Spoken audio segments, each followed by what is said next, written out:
United States needs a serious third political party. And now it has one, the U.S. National Party. We deal with the issues that the other parties completely ignore. We have 18 detailed policy planks on the 18 big issues. Housing, crime, immigration, healthcare, education, taxes, Islamic extremism, missile defense, energy, manufacturing, spying, police and justice, government spending, don't defend Taiwan, social security, global warming, rare earth minerals, corruption.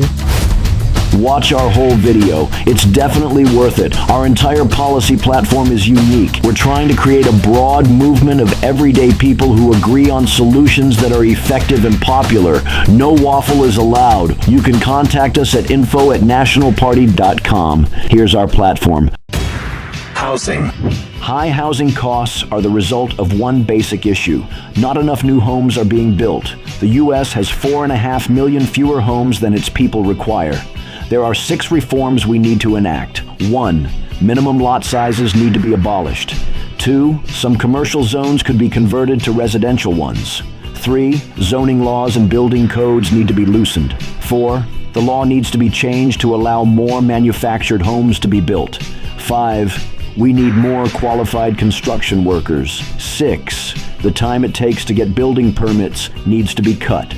Let's look at each of these points. We could produce far more housing than we do. Large minimum lot sizes restrict the types of housing that the private sector can build. Making it illegal to build multi-family housing in most of the country creates shortages, which increases prices. Restrictive laws make housing more expensive. Commercial zones could be converted to residential ones.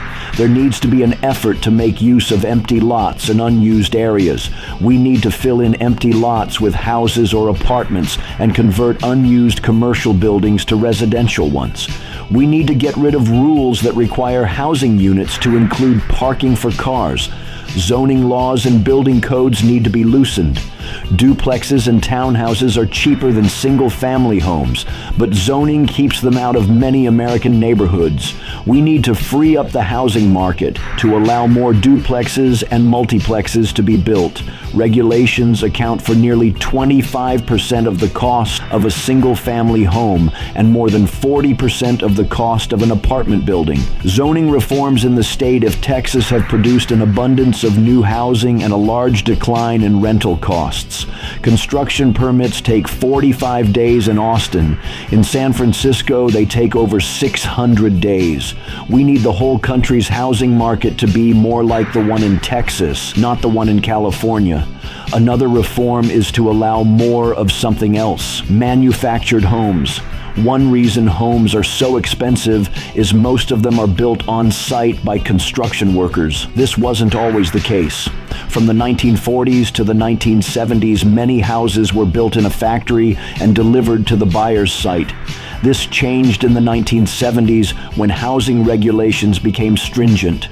How can more of these cheaper manufactured homes be built? By amending 5 words in the law. Those 5 words are built on a permanent chassis. This stipulation requires manufactured houses to be affixed to a bulky steel base even after permanent installation onto a ground site. It was originally meant to make these homes easier to transport to different sites, even though most aren't ever moved.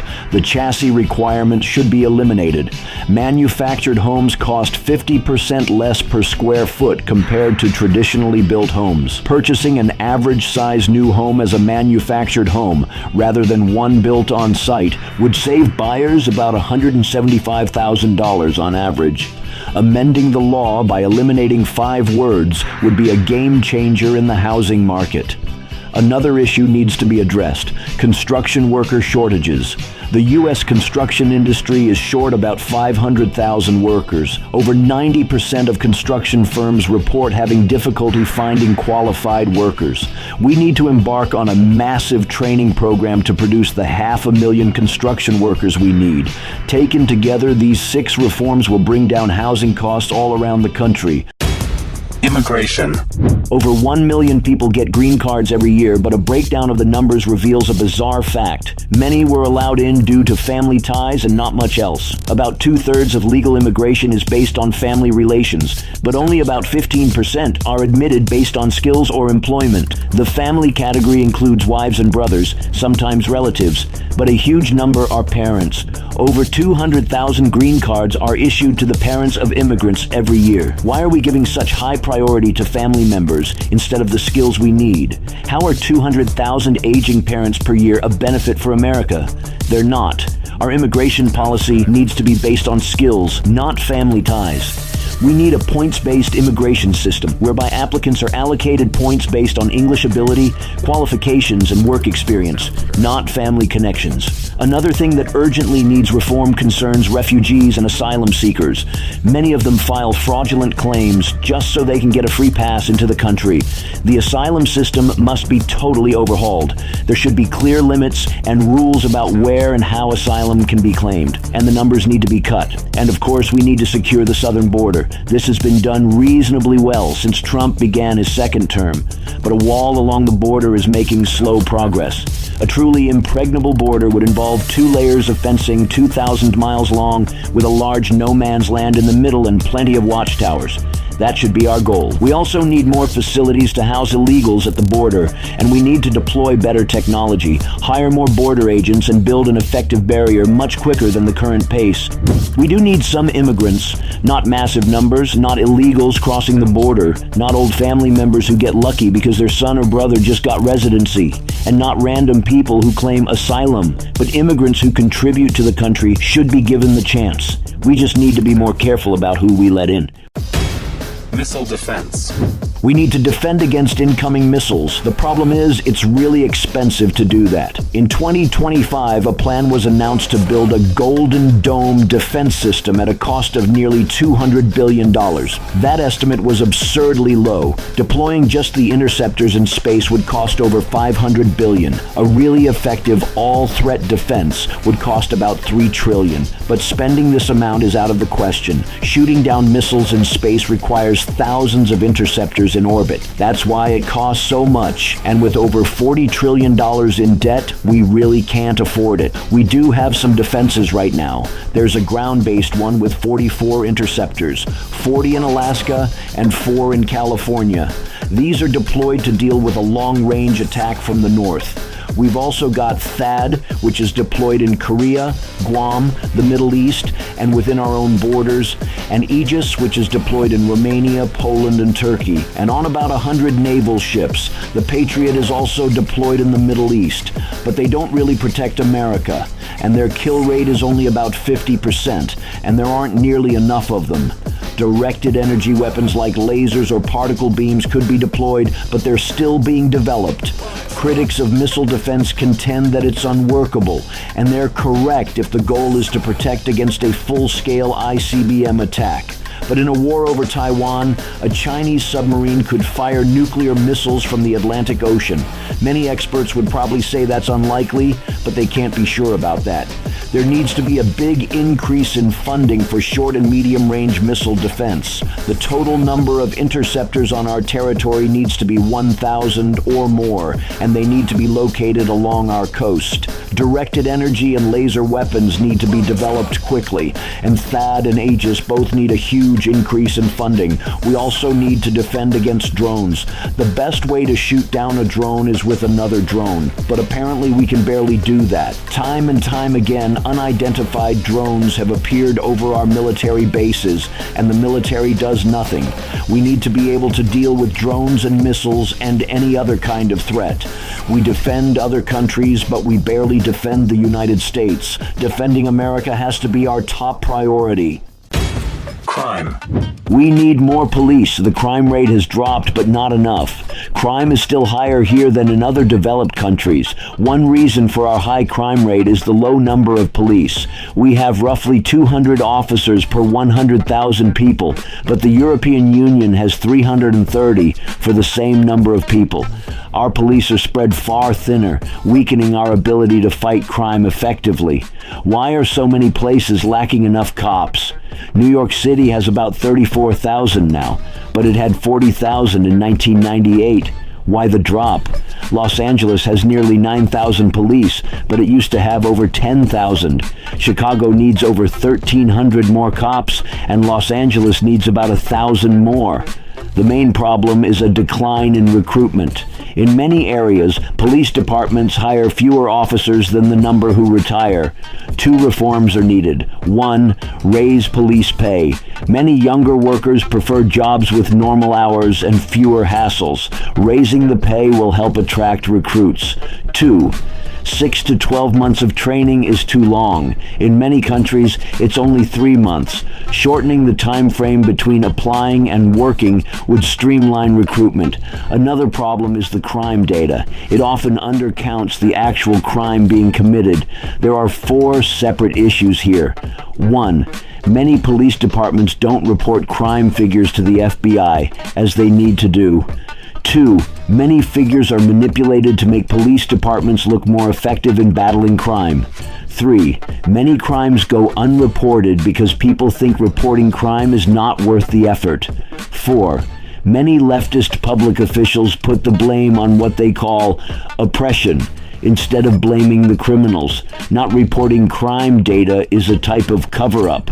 Why is it not mandatory to report all crime numbers to the FBI? We need to insist on mandatory reporting of all crimes, and the figures need to be accurate.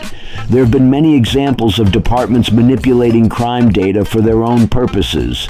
Major crimes are often reclassified as minor ones. Assault is often recorded in the non-violent category.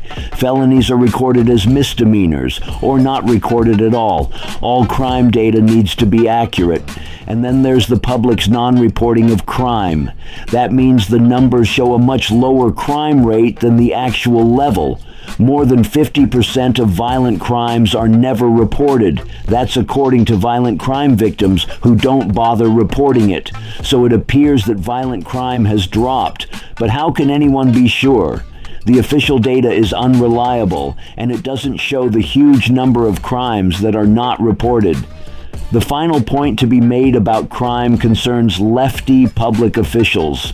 In cities run by Democrats, criminals go free, while members of the public are prosecuted for defending themselves. Retail crime is rampant. Smash and grab robberies are happening in broad daylight. Criminals are nabbed repeatedly but released. Violent crimes are often ignored completely. Meanwhile, Democrats shrug it all off as the result of a failed system. Liberal judges who decide not to jail violent criminals need to be held liable when those criminals attack innocent people. Soft on crime judges should be removed or charged with negligence and prosecuted. There are far too many cases of violent predators being let out of jail only to commit more terrible crimes. Lenient liberal judges need to be fired. But most of all, we need more police. The 1994 crime bill added 100,000 more cops to the streets. We need to do that again. Reduce corruption. We need to penalize public officials who engage in corruption. There are occasional prosecutions, but not enough. Federal officials are not allowed to take gifts or payments from foreign countries, but it happens all the time. The system shouldn't be used for the financial benefit of the president or any other official. Getting paid to represent another country's interests is also common. There are thousands of people in Washington who are paid by foreign governments to influence our politics. Why is it legal to get huge payments to represent a foreign country? This practice needs to be outlawed. The president's pardon power also needs to be curbed. Under the Constitution, the president can pardon federal crimes. No court can stop it, but it can lead to major abuses. Pardons can be sold to the highest bidder, and people can break laws with impunity if the president can guarantee a pardon. We need to establish a federal pardoning commission that can prevent any pardon that results from flagrant misconduct or bribery. As for justice, the Epstein files have shown how it really works. The DOJ redacted the names of the perpetrators of crimes in violation of federal law. Powerful men are protected while victims' names are made public. According to the law, redactions should only be used for national security reasons or to protect victims, but the names of men are redacted and the names of women are not. Why have there been no prosecutions of those who committed crimes? And why are there no prosecutions of officials who tried to conceal the names of the rich and powerful? Non-disclosure agreements should also be outlawed for public officials.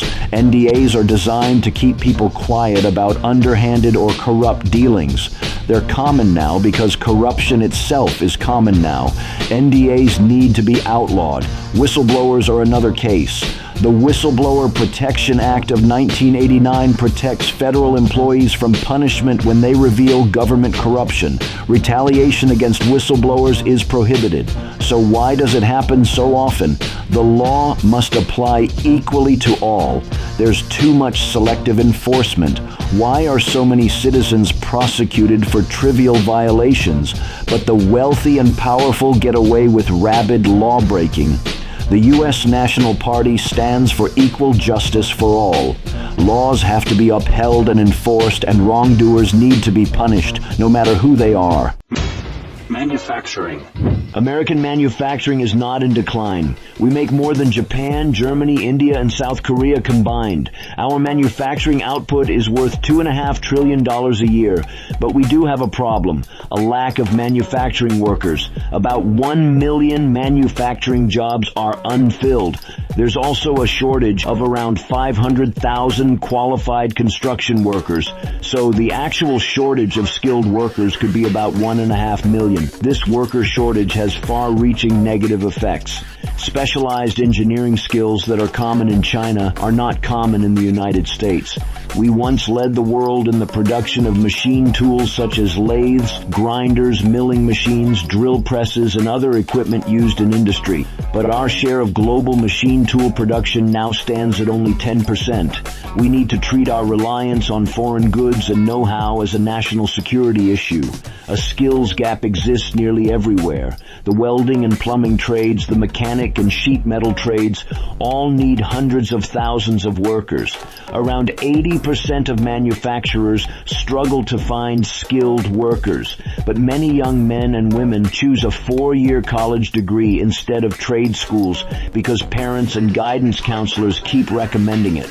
But university education is overpriced and oversold. The market is crying out for skilled manufacturing workers.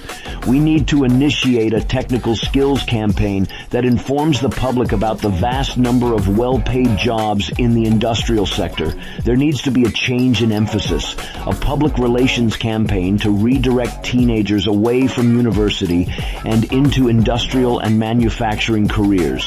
One issue that needs to be addressed is the lack of apprenticeships. Right now, over 600,000 apprentices are working in registered programs, but the numbers are still low. Only 0.4% of our workforce is in apprenticeships. We should aim to raise that figure to about 2%. We also need a standardized nationwide credentialing system for apprenticeships that can be easily recognized around the country. We need to ensure broad nationwide recognition of all credentials. Another priority that is hardly ever mentioned is our exports to GDP ratio. It needs to be raised. Exports make up only 11% of our GDP. South Korea's exports to GDP ratio is 48%. Germany's is 50%. Our 11% is one of the lowest rates in the world. We need to export much more. As a percentage of GDP, exports of manufactured items haven't increased for over 30 years. All sectors could export more, especially vehicles. In the 1950s, most cars sold in the U.S. were made by American companies. By the 1980s, it had dropped to about 3/4. Now it's about 40%.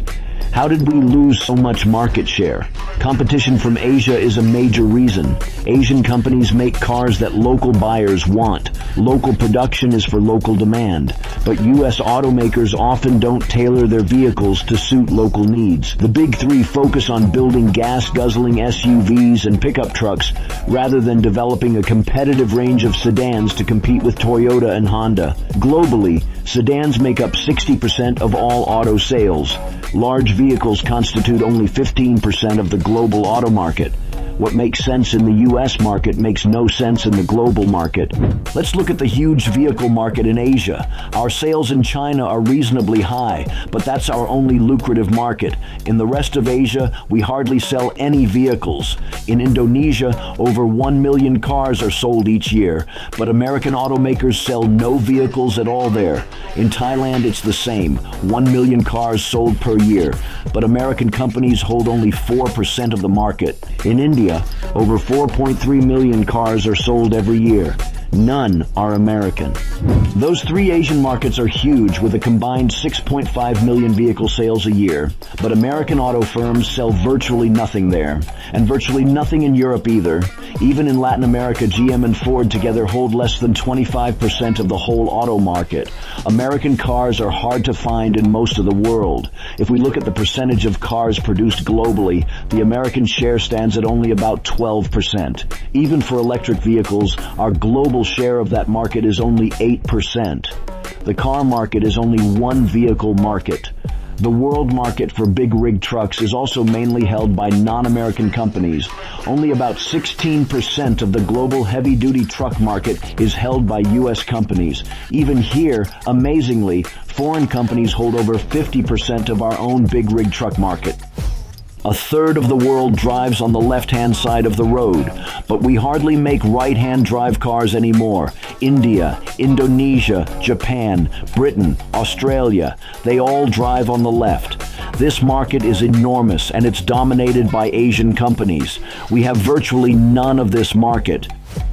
Why are so many cars and trucks sold here made by foreign companies? Why do U.S. car makers sell nothing in India, where Japan and South Korea sell 4 million vehicles a year? Nobody asks these questions, and nobody answers them.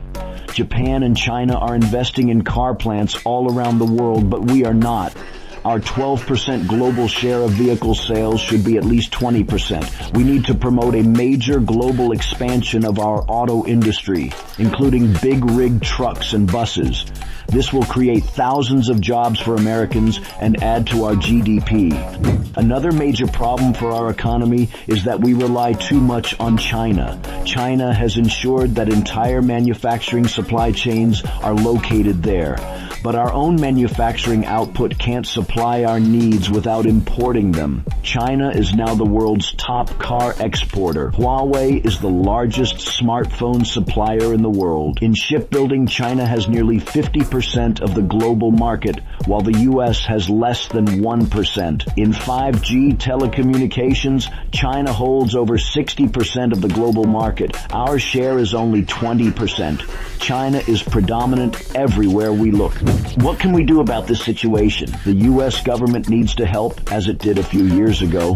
From 2022 to 2024, the construction of new manufacturing plants increased over 100%, mainly due to the CHIPS Act of 2022. But by 2025, that help had stopped and the new investment had fallen.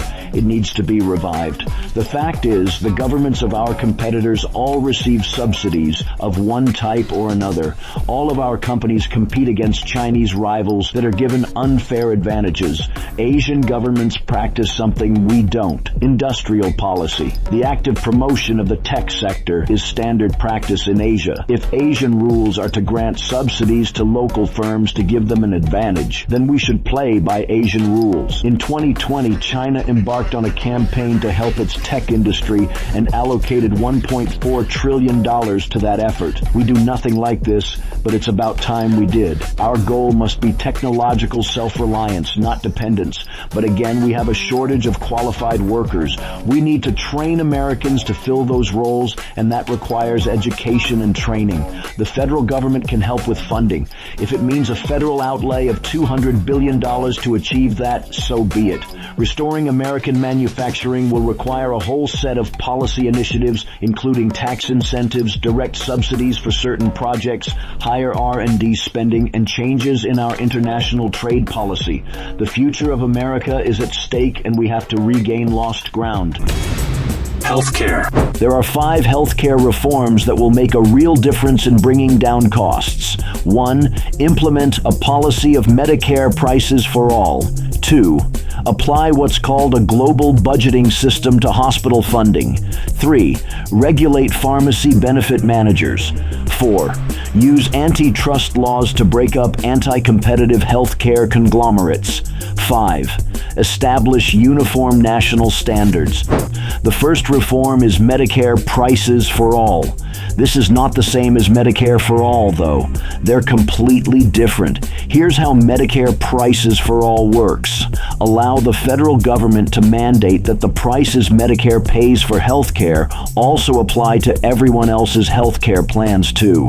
This system would dramatically cut medical costs. It doesn't require new taxes, there's no switching plans, and there are no surprise bills. Your current healthcare plan will stay the same. Medicare Prices for All has already been implemented in the state of Montana and has been shown to work well.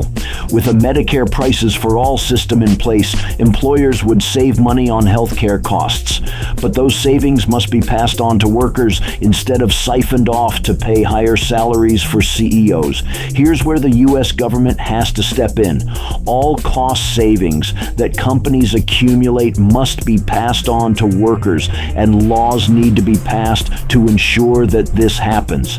The second reform is known as global budgeting. Under this system, all insurers pay the same prices and all hospitals are held to a fixed budget. Maryland has been using global budgeting since 2010 and has achieved huge cost savings. The third reform centers around pharmacy benefit managers. They often act in ways that protect the profits of drug companies. Revenue cycle managers are another bureaucratic go-between that increase costs for patients. Both need to be heavily regulated to ensure that their role isn't harmful or predatory. The fourth reform involves ending the market dominance of anti-competitive conglomerates. The prices paid by different healthcare plans are determined by monopolistic control of the market. Healthcare administrators often collude with hospitals.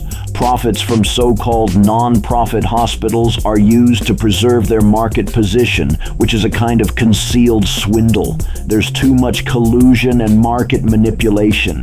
Insurers and providers have merged into a huge self-dealing conglomerate. The Sherman Act of 1890 prohibits collusion and price fixing. We need to invoke this law to promote a competitive market. The goal is to have lower prices paid for with the high profits the healthcare industry makes. Those profits are massive, over $800 billion a year. The transfer of wealth needs to be from wealthy conglomerates to the middle and working class. The fifth reform focuses on efficiency. We need reforms that create a uniform national system of payments and electronic records. Hospital costs and drug prices need to be standardized across the country. It's estimated that about $250 billion could be saved annually by automating scheduling, data entry, and customer service functions. What we really need is a credible way to solve the high-cost healthcare problem across the board for everyone. Medicare Prices for All, global budgeting, invoking antitrust laws, and setting uniform national standards. Together, these reforms will cut costs for all Americans. Police and justice. A few years ago, a number of reforms to policing and the justice system were floated, but none of them have gone anywhere. There are 6 reforms needed. 1. Civil asset forfeiture needs to be restricted or abolished. 2. The abuses of prosecutors need to be reined in. 3. Qualified immunity for police should be amended or ended. 4. Doubtful and unreliable forensic science has to be curtailed. 5. The coroner system needs to be upgraded. 6. The use of AI facial recognition technology needs to be limited. The first reform involves civil asset forfeiture. This allows police to seize property suspected of resulting from criminal activity, often without charging the owner with an offense. Law enforcement only needs probable cause to suspect that the property is linked to a crime. To retrieve the seized property, owners have to prove that it wasn't linked to criminal activity. In effect, it means that members of the public are presumed to be guilty instead of presumed innocent, and it creates an incentive for police to engage in corruption. In some states, law enforcement can take someone's car, auction it off, and keep the money without having to provide any explanation explanation. There's no evidence that civil asset forfeiture prevents crime. Some states have abolished it. Other states have raised the standard of proof, requiring clear, convincing evidence rather than mere suspicion. This needs to be done nationally. The standard of proof in forfeiture cases needs to be raised. There needs to be a criminal conviction before property can be taken. The second reform concerns the abuses of prosecutors. Of the prosecutors found to have committed misconduct, less than 1% are disciplined. Courts have virtually eliminated all civil liability for prosecutors. Prosecutorial immunity is not something we hear much about. Prosecutors cannot be sued, no matter how much they violate people's rights. We need to hold prosecutors accountable for misconduct. The third reform is qualified immunity for police. Qualified immunity protects corrupt police from any kind of punishment. Police unions protect the police from public criticism, but don't protect the public from bad cops. Qualified immunity must be abolished, or at least weakened. The fourth reform centers on unreliable evidence and dubious forensic science. Hair samples are notoriously unreliable to use as evidence. Gun analysis is also not to be trusted. Many forensic techniques don't meet basic scientific criteria for validity, and this can lead to wrongful convictions. The fifth reform involves autopsies and coroners. Roughly 2/3 of the country's death investigations are overseen by coroners, who, amazingly, aren't usually medically trained. In many states, coroners have virtually no medical knowledge and no official certification. The current coroner system is an incoherent patchwork of different rules depending on the location. We need one national standard for all coroners around the country. The final reform involves artificial intelligence. AI facial recognition technology is not accurate. People have been arrested and detained due to false identifications. We need to ensure that no one is imprisoned because of a technological error. Justice cannot be determined by machines. Islamic extremism. The U.S. National Party takes a hard line on Islamic extremism. It also takes a hard line on people who make excuses for it. Two cities in America in particular have a Muslim extremist problem. Dearborn and Minneapolis both allow the Islamic call to prayer to be broadcast over loudspeakers. Is that a violation of the Constitution? No, but reverse the roles and see if a Christian could do the same thing in a Muslim country. Every year, thousands of Muslims in Dearborn engage in rituals like chest beating and face slapping. Quite often, rallies are held and chants of death to America can be heard. It's even worse in Europe, where the issue of Muslim immigration and crime is upending politics. In Germany, foreign-born individuals are 4 times more likely to commit violent crimes. Most of those foreigners are from Muslim countries. Sweden has the highest per capita number of rapes in Europe. 2/3 of those rapes are committed by immigrants or their Swedish-born sons. Most are Muslim. Sweden's murder rate is also one of the highest in Europe. It used to be one of the lowest. It's completely clear that many Muslims have no intention of assimilating into Western countries. Many also have no intention of changing their medieval attitudes. So immigration from Muslim countries should be ended completely. Any type of so-called Islamic law should also be banned. It needs to be made clear that there's only one law in the country and we don't need an Islamic perspective. Ban immigration from Muslim countries, ban the Muslim call to prayer on public roads and parks, ban all extremist groups, deport foreigners who plan terrorist acts or engage in any violent crime, and make it illegal to chant death to America. This is an incitement to violence, and it must be treated as a crime. Don't defend Taiwan. It's really likely that a war with China will break out in the next decade, and it will probably lead to a calamity. To avoid this, we should not defend Taiwan. There are 5 reasons to stay out of this conflict. 1. China's forces in Asia are stronger than ours. 2. We will run out of weapons. 3. AI used in war is dangerous and alarming. 4. An American victory is very unlikely. 5. It's not in our national interest to get involved. Let's take a look at each of these reasons. 1. China's military in Asia is stronger than ours. By 2030, China's Navy will have about 450 ships and almost 100 submarines. Of those, nearly 20 will be nuclear armed. In a war over Taiwan, we will be totally outmatched. China can deploy its entire military in Asia, while we can only deploy some of ours. Another important factor is China's huge industrial output. China's shipbuilding capacity is 230 times higher than ours. Its production of missiles has greatly increased, and it now has 3 aircraft carriers. By 2030, China will have at least 5 of them. In East Asia, we can only deploy 1 or 2 carriers at the most. As for drones, China has millions of them. The US is behind in developing drone technology, and most of the components we use are made in China. 2, we will run out of weapons. In simulated war games of a hypothetical Chinese invasion of Taiwan, we will run out of missiles in only 8 days. The fact is, we don't have the production capacity for a major war. 3, artificial intelligence used in war is risky and alarming. China has AI algorithms controlling mobile rocket launchers and AI-controlled battlefield drone swarms that will target our military. But machines are prone to unpredictable mistakes, and AI is easy to fool. Drones or satellites could be fooled into seeing things that aren't there or not seeing things that are there. China's early warning radar could create false alarms and trigger an attack. Even worse, AI is very prone to use nuclear weapons. In simulated war game scenarios using AI, all AI models deployed tactical nuclear weapons repeatedly in nearly all simulations. Out of 21 simulated war games, nuclear weapons were used in 95% of them. AI calculates the most efficient path to achieve a particular goal and focuses entirely on rapid, efficient targeting.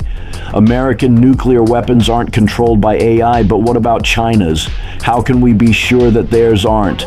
AI displays a dangerous lack of judgment, and even when humans are officially in charge, they find it hard to intervene when AI takes action. In any war with China, this could lead to a complete disaster. 4, an American victory is very unlikely. It's hard to see how either side can gain the upper hand in this war. China would need to seize and control Taiwanese territory to win, and we would need to deny China that control. We'll find it hard to repel the invasion, but China will find it hard to conquer Taiwan.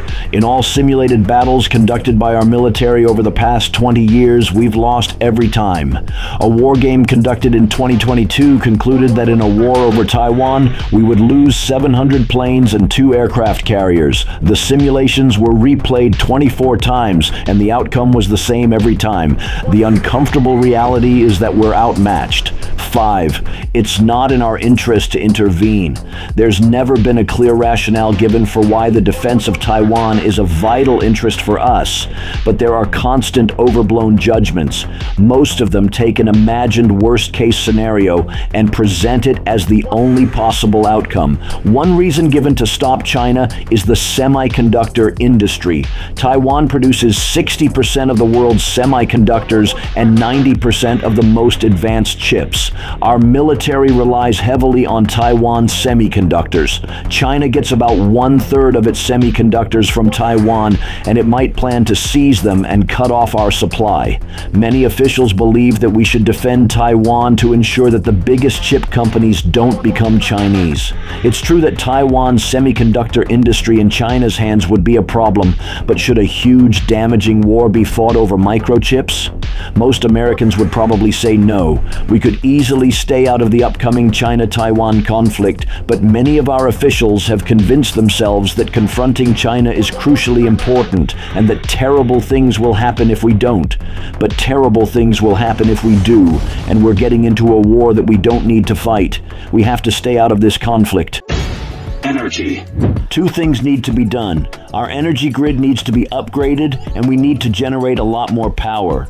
We have a lack of generation because renewable energy isn't meeting our power needs, and because many coal-fired power plants are due to be closed. We're facing a large shortfall of power capacity in the next 10 years.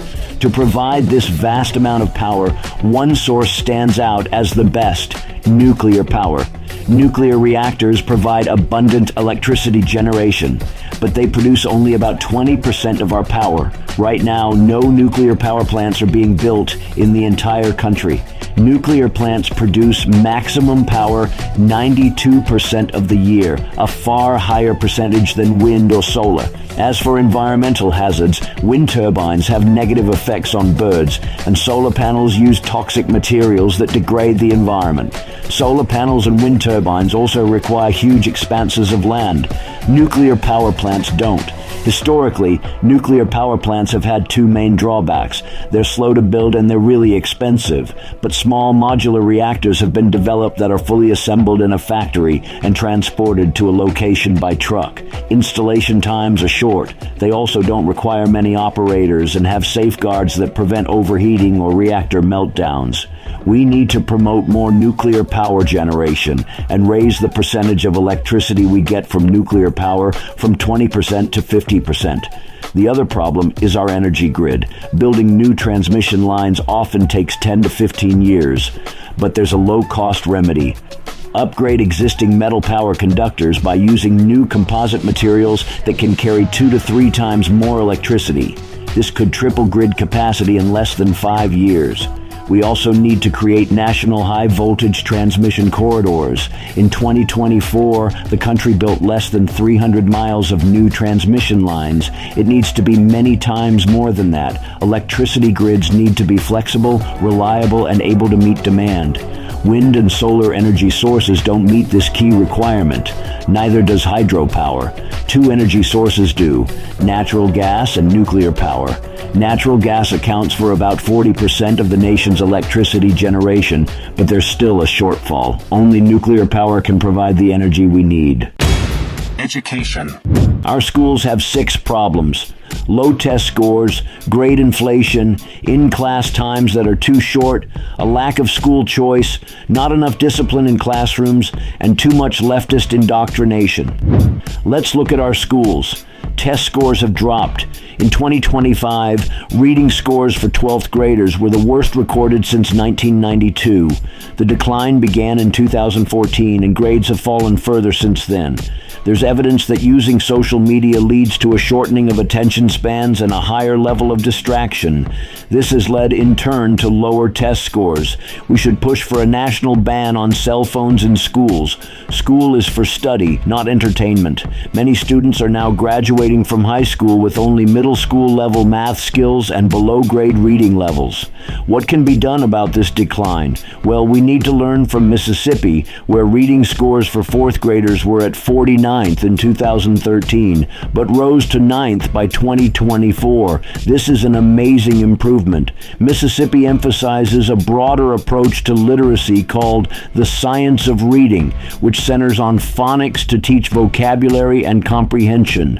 The goal is to reach clear benchmarks by the 3rd grade. Every child is given 3 chances to pass the reading test, but those who fail all 3 times are held back and have to redo that year. These advances weren't expensive either. Mississippi achieved these improvements despite low spending per pupil. Our national education policy should follow this example. Mississippi's great achievement offers a proven solution to the reading decline around the country. Another important change is the length of the school day and the length of the school year. Right now, 6.5 hours is the average length of the school day, but there are good reasons to make it longer. Nearly all Asian countries have a longer school day. Asian test scores in reading and math are higher than ours. It makes sense to see a connection between the two. There's a good case to be made that extending the school day is a worthwhile reform. We should also extend the school year. The school year in South Korea is 220 days long, compared with 180 days here. Some schools have already instituted a longer day. Over 10 years ago, 1,500 schools across the country lengthened the school day by up to 90 minutes. These schools have reported improved academic achievement. We need longer school days and longer school years. The grades that are given are another big issue. Grades have been creeping up for 30 years, even though abilities have remained about the same or fallen. This is called grade inflation, which is really just a kind of deception. GPAs go up, but achievement shows no objective improvement. About half of high school students receive an A- average or higher. Many schools never give a grade lower than a C. Some schools have a no-fail policy, even for kids who don't show up to class. But standards need to be upheld, not negotiated. The solution is clear. All grades need to be scaled. 25% should be awarded an A, 25% given a B, 35% given a C, and 15% should be failed. Scaling grades will lead to accurate measurements. Nothing else will. School choice is another important issue. School choice offers alternatives to publicly provided schools. Currently, 15 states allow universal private school choice programs. Parents who withdraw their child from public school get a deposit of funds into a savings account. School choice allows kids to escape bad public schools, and the federal government should encourage school choice all around the country. Leftist indoctrination is another issue. Many teachers believe themselves to be agents of social change instead of educators. Teachers' unions are now political players, but teachers aren't paid to be revolutionaries. So how are they allowed to engage in this conduct without much pushback? Because many school districts don't want to punish teachers or correct them. Amazingly, this happens in red states too. Our priority must be to compel teachers to adhere to an official curriculum without voicing their own political opinions. There are also questions about how kids are taught. There's a good case to be made that we need to return to a teacher-led teaching approach that emphasizes drill, verbal practice, and memorization instead of a child-centered approach that favors teamwork and holistic projects. Research has found that teacher-centered approaches result in higher achievement overall. Mississippi has shown the way, but so has Louisiana. It rose from 49th place nationwide to 32nd in overall scores. Louisiana's back-to-basics approach was credited for the improvement. Group work, making posters, less memorization. Does all of this improve knowledge or test scores? There's no evidence that it does. Students need to focus on skills and knowledge, not creativity, not debates, not group activities, and not expressing themselves. Right now, there's virtually no debate about our education system, only a fixation with who should be going into which locker room and how oppressive the system allegedly is. These cultural fights energize leftist radicals, but do nothing to improve education. We need to pay less attention to these trivialities and focus on improvements that have been shown to work. To sum up, we need to do 9 things. 1. Allow and promote school choice.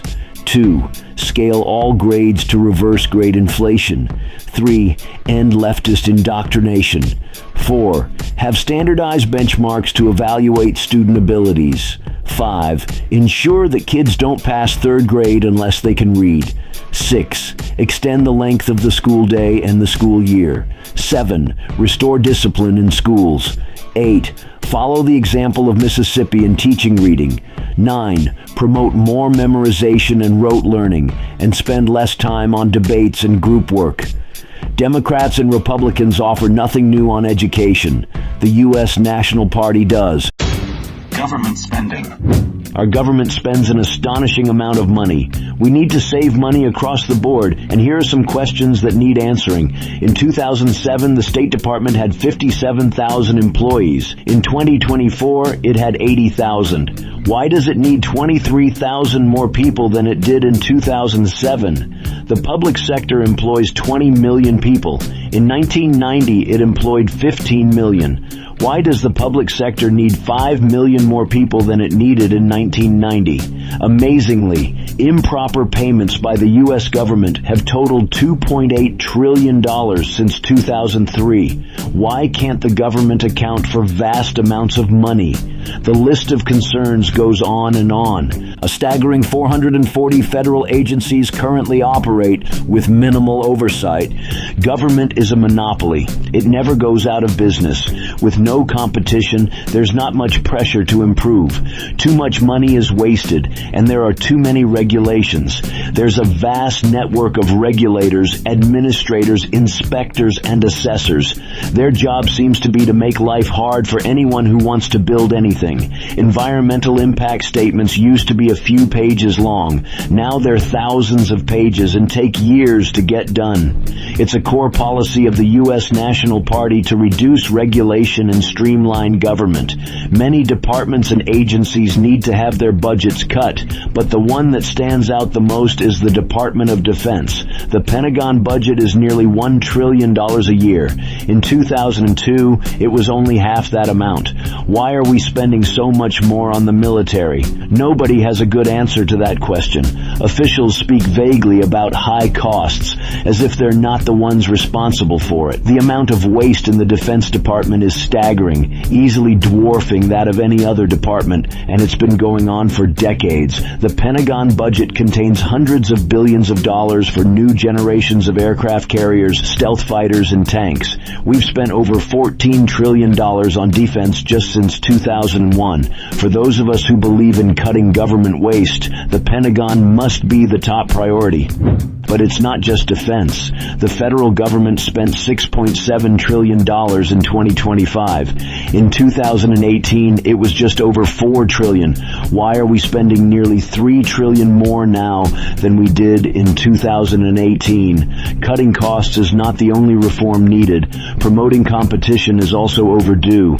Antitrust regulators and courts have been lax, allowing some industries to become too concentrated. We need to reestablish competitive markets in all the major industries. But the biggest issue is sheer government waste. The recent $9 billion Minnesota fraud scandal had actually been going on for 10 years with no oversight and was ignored even after some journalists tried to expose it. Taxpayer money was given out quite casually without even basic checks done. For the government, doling out public money matters more than verifying who's eligible and who's not. We need proper accountability for all government payments. There's far too much government waste and not nearly enough oversight. Tax policy. We have 7 tax brackets, but there needs to be an extra top marginal rate to ensure that we can achieve a balanced budget. That top marginal tax rate should be 40%, only for the top 0.1% of earners. An 8th bracket of 40% above $3 million is necessary to help shore up the government's revenue gap. Capital gains tax will have to be raised too. The top 1% receive most of all long-term capital gains. We should set the long-term capital gains rate at 33% for people who earn over $3 million a year. The carried interest loophole allows the income of investment fund managers to be taxed at the lower capital gains tax rate compared to the higher rate of ordinary income. The carried interest loophole should be abolished. As for company tax, the current corporate tax rate of 21% should be raised to 25%. Corporate taxes used to account for 3.5% of GDP. Now they account for only 1%. Many companies pay far less than the 21% rate due to deductions and tax loopholes. A 25% corporate tax rate is the OECD average. We should set it at that rate and seek to close many tax-dodging loopholes. Then there's the state and local tax deduction, also known as SALT. This allows taxpayers to deduct state and local taxes from their federal tax liability. This amount was capped at $10,000 annually until Trump raised it to $40,000. The SALT deduction is a huge benefit to top earners. It should be removed entirely. Eliminating the SALT deduction would increase federal revenue by around $100 billion a year. Tax avoidance is another problem. Staffing levels at the IRS were increased under Biden but then cut under Trump. The IRS is underfunded. The number of audit rates for millionaires has dropped by 70%. IRS funding needs to be raised. Raising IRS enforcement to 1990s levels and rapid technology upgrades will result in a higher level of outstanding revenues being collected. Most of the owed but uncollected tax comes from underpayment by the top 1%. It's estimated that $400 billion a year could be raised by ensuring compliance with tax laws. We also need to make tax filing easier. There is a system currently in use called Free File, and a small number, about 3% of taxpayers use it, but it needs to be upgraded and expanded. The standard deduction should remain about the same. As for the child tax credit, it should be permanently set at $2,500 a year for every eligible child, but phased out for households making over $60,000 a year. We have more than $40 trillion of debt. Budgets need to be cut and revenue needs to be raised. The only tax increase is for the top 0.1%. Nobody else. We need to get serious about balancing the budget. Spying and espionage. The United States is wide open to spying and espionage. Cyber espionage has been a problem for 25 years, and the main culprit is obvious. For years now, its hackers have penetrated every level of our government, and our military networks have come under attack millions of times. China has a huge army of hackers with close ties to the government or military. According to the FBI, China's hackers outnumber ours by at least 50 to 1. The theft of our intellectual property amounts to a loss of more than $300 billion a year. The theft of American technology and intellectual property is so large that it's affecting our economy. Chinese hackers have obtained gigantic amounts of top-secret data on our submarines, ships, weaponry, and nuclear weapons. In other words, nearly everything. Again and again, nothing's been done to stop China's spying and theft. Combating espionage has to be a top priority. Most of our computer networks are dangerously exposed to attacks, but so are many other things. Millions of our homes and companies use Chinese-made machines that can transmit data back to China or be controlled by the Chinese government. These vulnerabilities are a potentially dire threat to our national security. We need to require all surveillance footage and any other information to be stored only within our borders. We also need to ban foreign-controlled machines from being used by our tech companies and law enforcement. Malware planted by the Chinese government is rampant in our government networks. It has to be found and removed permanently, but it's not only cyber theft. A lot of espionage is done the old-fashioned way, with spies. Many of China's spies study here where they conduct espionage and intellectual property theft. The only solution to Chinese espionage is a banning of all Chinese students and a banning of all Chinese nationals from working at any government agency or any company that deals with the federal government. The gigantic level of spying should be an outrage, and so should our negligence in letting China get away with it. Rare earth minerals. Rare earth minerals are vitally important for the production of hundreds of high-tech items.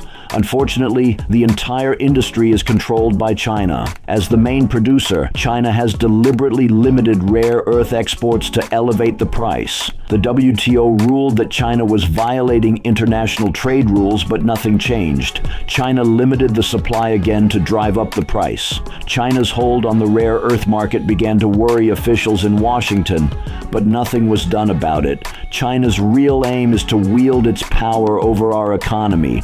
The Washington Post called it extortion, which is exactly what it is. China's control of the rare earth mineral market is overwhelming. We import 95% of the rare earths we need, nearly all from China. What can be done about this? A few things, but they all take time. We're currently opening new rare earth mines in Idaho and Wyoming and buying some from Australia, but it's not enough to break China's hold. Like everything now, the process is far too slow. It takes years to get a mining permit. Right now, we have only one operational rare earth mine in the whole country. Getting up to speed will require billions of dollars and 10 years minimum to launch a real self-reliant industry. That's a big challenge. Even after establishing mining sites, all rare earths need to be sent to China for refining because China controls over 90% of global processing. We urgently need to open rare earth mines, but we also need to process the material and take full control of our own supply chain. We need action. Two things should happen right now. One, open as many rare earth mines as possible within the US and allied countries. Two, recycle batteries to extract lithium and cobalt. And there's something else we can do. Join with our allies in collective deterrence, treating coercion against one as coercion against all, to be answered with retaliation by the whole group. China is not the only one with leverage. We and our allies export many goods and raw materials that China is heavily dependent on. We need to create collective economic deterrence to break China's rare earth control while we develop our own rare earth mineral supply. Social Security. Social Security costs about $1.5 trillion per year. Medicare costs nearly $900 billion. Only some of this cost is paid for by tax revenue. The rest is financed by accumulating debt. That debt is now over $40 trillion and will reach $50 trillion by 2033.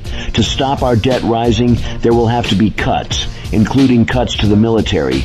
But a top priority needs to be entitlement reform. There's one obvious way of saving money on Social Security. Abolish the income limit that currently exists. Social Security is funded via a payroll tax. Employers and employees each pay 6.2%, but this tax only applies to the first $183,000 that an individual makes per year. This is known as the FICA cap.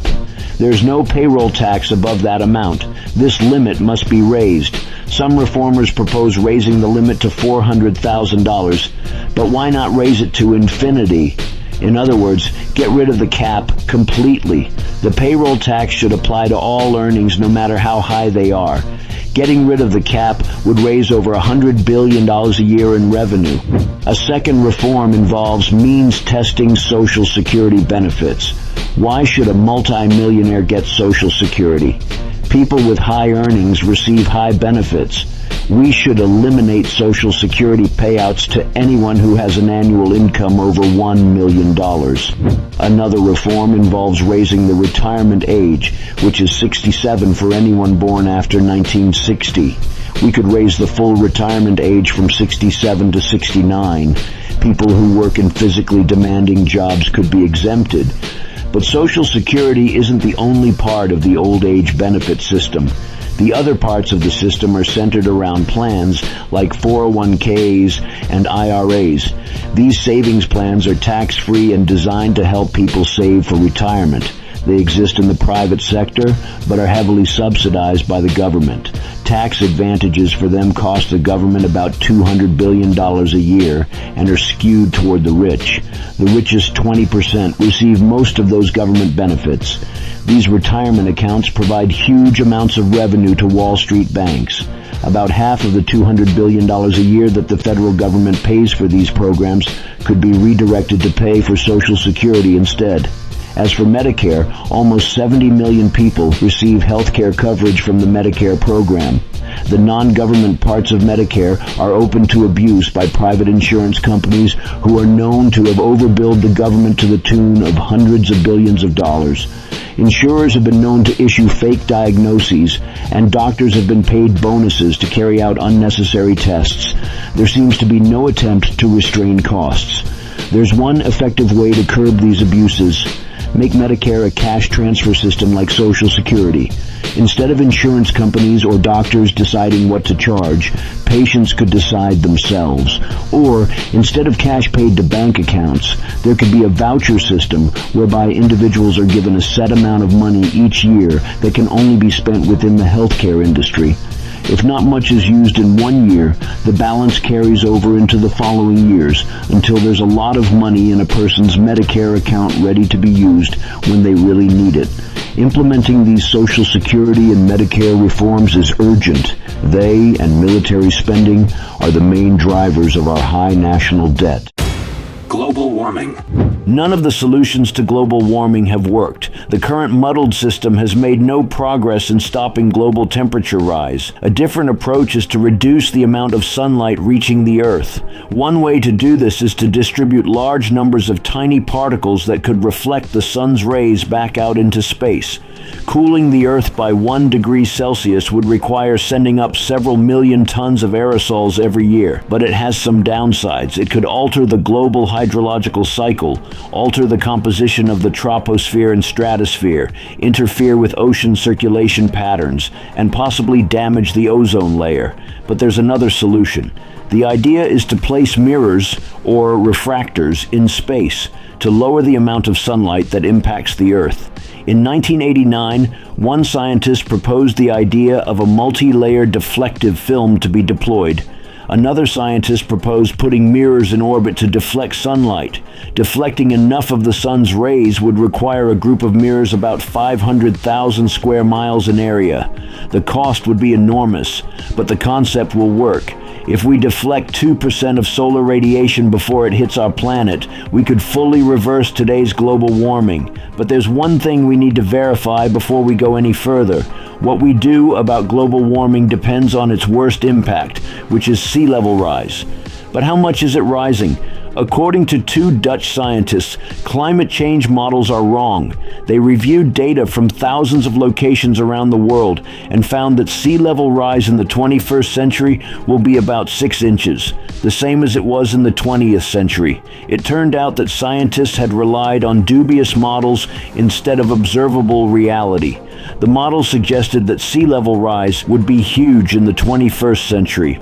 According to actual data, the world's sea level is rising, but only slowly, and there's no evidence of it accelerating. So we're left with a question. Is a mere 6 inches of sea level rise by 2100 worth spending a lot of money to prevent? Many people would say it's not, and they could be right. Huge amounts are being spent by governments around the world on solar panels, wind farms, and costly regulations. But the scaremongering about an impending disaster is overblown. We need to lay out the facts, because the entire thing might turn out to be a gigantic waste of money. There it is, the National Party's 18-point platform. A real third party offers solutions. Exactly. The other parties offer hardly any of those, but they give plenty of shallow slogans such as promoting diversity, modern and effective government. But we don't talk like that. We deal with the issues that the other parties completely ignore. And we've only got one slogan, America the way you want it. We're trying to raise funds to begin our work. So if you like what you hear, please donate on GoFundMe. Our goal is to reach $400,000 by September, which is probably the bare minimum needed to start a new political party. We want to attract people from all walks of life who are fed up with the two-party system and fed up with the waffly third parties that don't stand for anything. There's no doubt about where we stand, but we're policymakers, not reality show contestants. We offer a practical platform, not phony gibberish. Our platform is original and detailed. Take a look at our great-looking website for a more in-depth look. You can contact us at info@nationalparty.com for more information or for a personal interview. We have time to talk to everyone. Thanks for watching. A third party that is actually worth voting for. The U.S. National Party.